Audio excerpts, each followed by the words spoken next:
माघ पूर्णिमा के दिन ज़रूर करें ये काम। माघ पूर्णिमा के दिन पूजा, जप, तप और दान करने से व्यक्ति के जीवन में सुख, शांति और समृद्धि आती है। साथ ही मृत्यु के उपरांत मोक्ष की प्राप्ति होती है। माघ पूर्णिमा कितनी खास है, इसका उल्लेख पौराणिक ग्रंथों से भी मिलता है। माना जाता है कि माघ पूर्णिमा पर स्वर्ग से देवी देवता स्वरूप बदलकर पृथ्वी पर आते हैं और प्रयागराज में माँ गंगा स्नान करते हैं। यह भी मान्यता है कि माघ पूर्णिमा के दिन गंगा में स्नान करने से भक्तों की सभी परेशानियां दूर हो जाती है। साथ ही दुख, दर्द और बीमारियों से भी मुक्ति मिलती है। माघ पूर्णिमा पर संगम के तट, पवित्र नदियों और सरोवरों में स्नान करने का विशेष महत्व है। इसलिए इस दिन गंगा समेत किसी भी पवित्र नदी या सरोवर में स्नान जरूर करना चाहिए।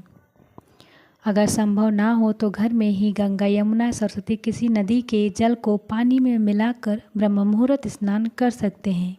ऐसा करने से जातक के पिछले जन्म के पाप भी धुल जाते हैं। इस दिन भगवान विष्णु और माता लक्ष्मी की पूजा का खास महत्व है।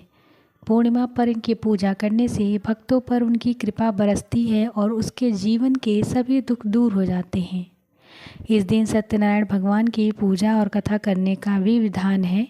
माघ पूर्णिमा के दिन घी का अखंड दीपक लगाएं और फिर भगवान सत्यनारायण की कथा करें।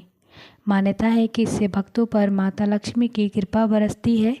माघ पूर्णिमा पर रवि पुष्य योग बन रहा है, जिसमें सोना खरीदना शुभ माना जाता है।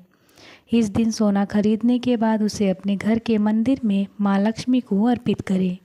ऐसा करने से माँ लक्ष्मी आपको धन में बरकत करती है। रवि पुष्य में भगवान कृष्ण की पूजा करना भी शुभ है। पूजा के बाद भगवान कृष्ण के बेसन या फिर बूंदी के लड्डू का भोग लगाना चाहिए। इस उपाय को करने से संतान प्राप्ति में आ रही बाधा दूर होती है और धन प्राप्ति होती है।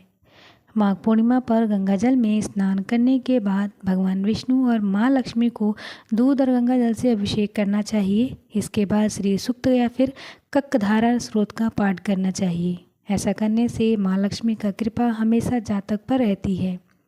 माघ पूर्णिमा पर पीपल के पेड़ की पूजा करने का विशेष महत्व माना जाता है।